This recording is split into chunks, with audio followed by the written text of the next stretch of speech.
मराठी भाषा और साहित्य से जुड़े इस महत्वपूर्ण समारोह में प्रमुख रूप से उपस्थित केंद्रीय सड़क परिवहन और राजमार्ग मंत्री श्री नितिन गडकरी जी, महाराष्ट्र के पर्यावरण राज्य मंत्री श्री संजय बनसोडे जी, अखिल भारतीय मराठी साहित्य बोर्ड के अध्यक्ष श्री कौटिकराव थाले पाटिल जी, सम्मेलन के अध्यक्ष श्री भारत सासने जी, कार्यकारी अध्यक्ष बसवराज पाटिल नगरालकर जी, अन्य विशिष्ट अतिथिगण, देवियों और सज्जनों, मैं अपना उद्बोधन मराठी भाषा के कुछ शब्दों द्वारा प्रारंभ करने का प्रयास करना चाहूँगा। अखिल भारतीय साहित्य महामंडल आजच्या 95व्या मराठी साहित्य संमेलनाच्या आयोजनासाठी मी आपल्या सगळ्यांचे अभिनंदन करतो। यह सम्मेलन उदयगिरी महाविद्यालय के प्रांगण में आयोजित हो रहा है। सम्मेलन के आयोजन स्थल को भारत रत्न स्वर साम्राज्ञी लता मंगेशकर साहित्य नगरी का नाम देने के लिए मैं सभी आयोजकों की सराहना करता हूँ।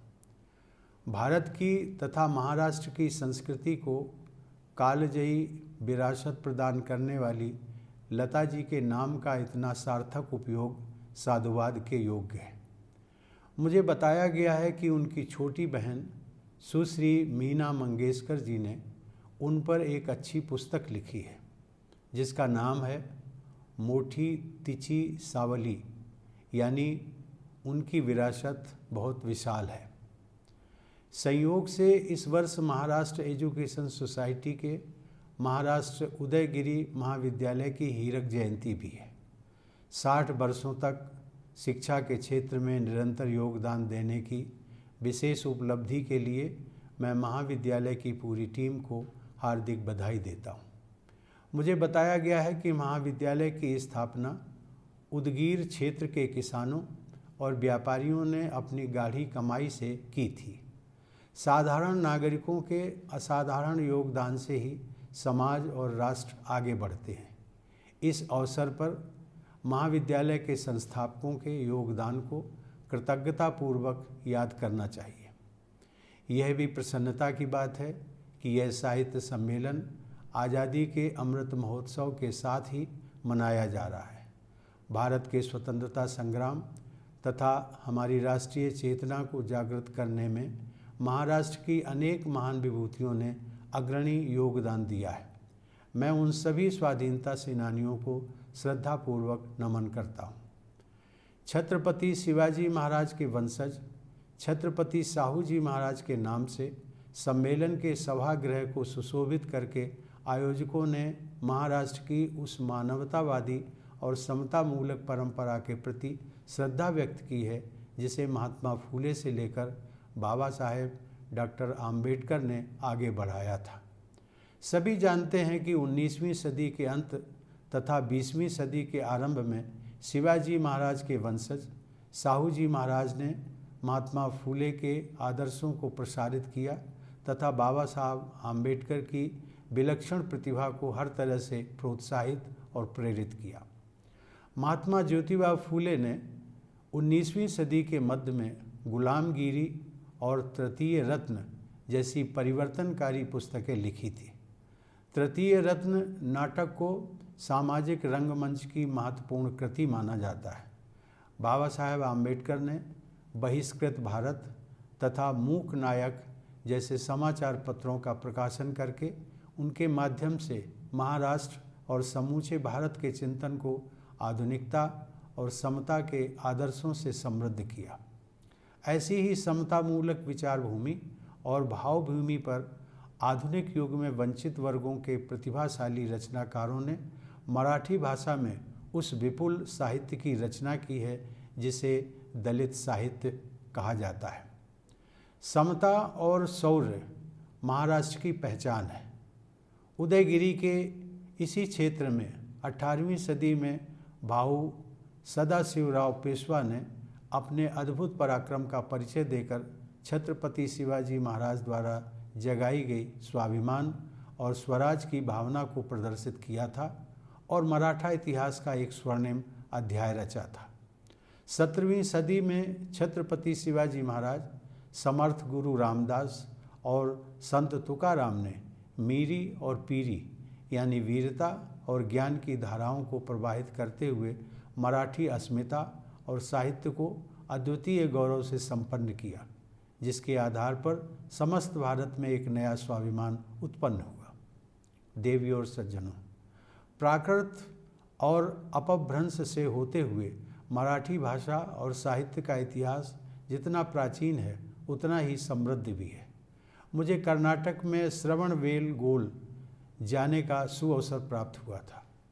मुझे बताया गया है कि 10वीं सदी में स्थापित भगवान बाहुबली की उस विशाल प्रतिमा के आधार में उत्कीर्ण वाक्य श्री चामुंडराय करवियले गंगाजे सुत्ताले करवियले मराठी भाषा का तत्कालीन स्वरूप ही है। आज से लगभग 2000 वर्ष पूर्व उदगीर और आसपास विस्तृत क्षेत्रों में 7 वाहन राजाओं का शासन कई सदियों तक रहा। उनमें से एक राजा, जिनका नाम हाल कहा जाता है, उन्होंने गाथा सप्तशती यानी गाहा सतसई की रचना की थी। वह पुस्तक भारत की साहित्यिक परंपरा के सर्वाधिक महत्वपूर्ण ग्रंथों में से एक है।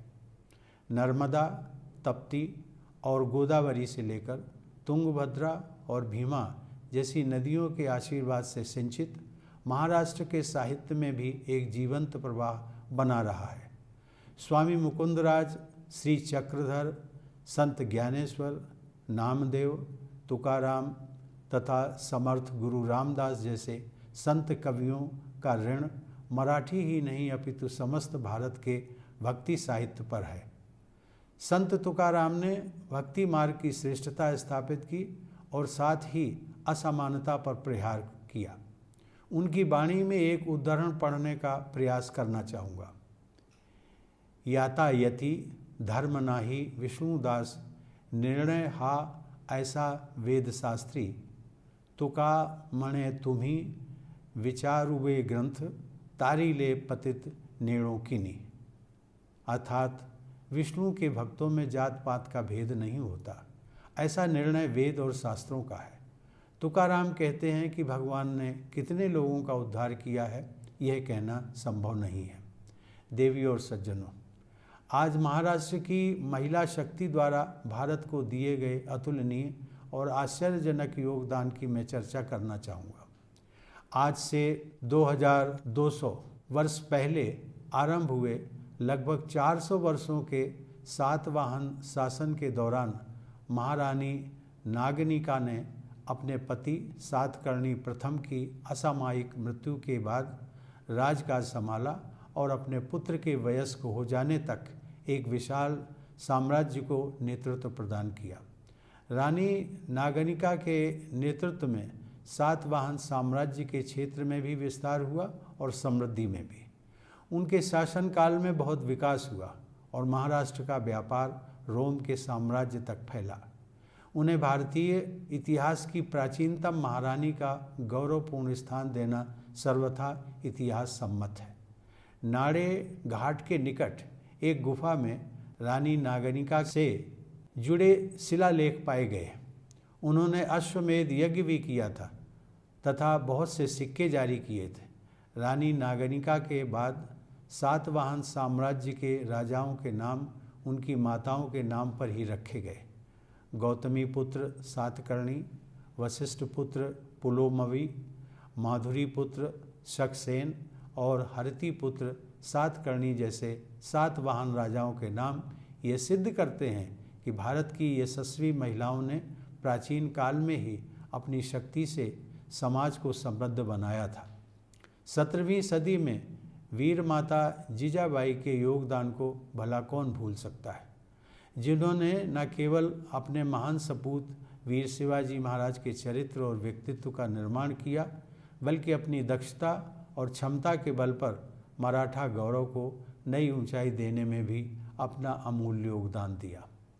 14वीं सदी में अत्यंत निर्धन तथा वंचित परिवार में जन्मी जनाबाई ने जाति और लिंग पर आधारित भेदभाव को चुनौती देने वाले अनेक संगीतमय अभंगों की रचना की जो आज तक लोकप्रिय हैं। उनके जीवन और काव्य में अन्याय और असमानता के विरुद्ध प्रखर प्रहार देखा जाता है। वारकरी संतों की परंपरा में उनका सम्मानित स्थान है। 15वीं सदी के मराठी संत साहित्य को एक देवदासी के गर्भ से उत्पन्न कान्होपात्रा ने अविस्मरणीय योगदान दिया।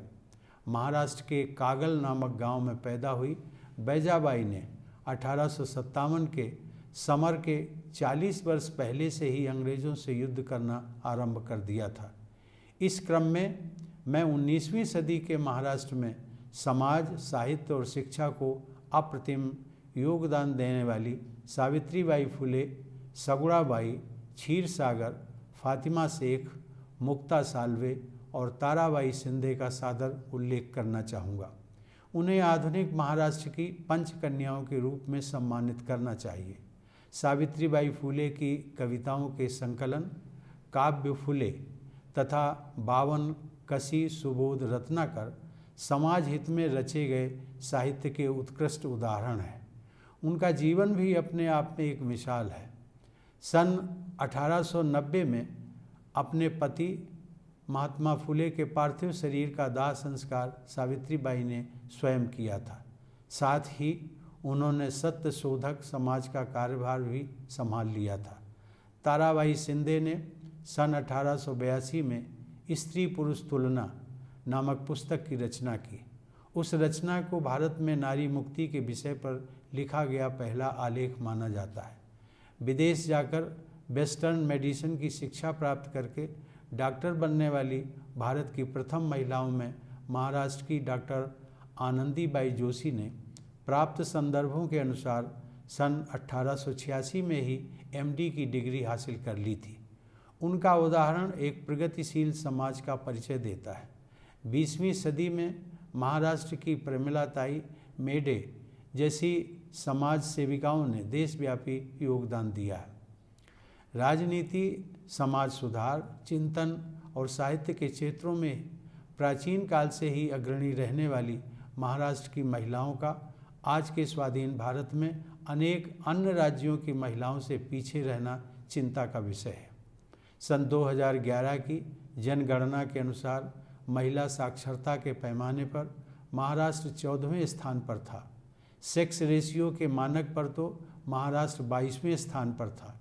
इस साहित्य सम्मेलन में भाग लेने वाले आप सभी प्रबुद्ध जनों को ये संकल्प लेना चाहिए कि सावित्रीबाई फुले और ताराबाई शिंदे के महाराष्ट्र में महिलाओं को स्वास्थ्य, शिक्षा और साहित्य में अग्रणी स्थान दिलाना ही है।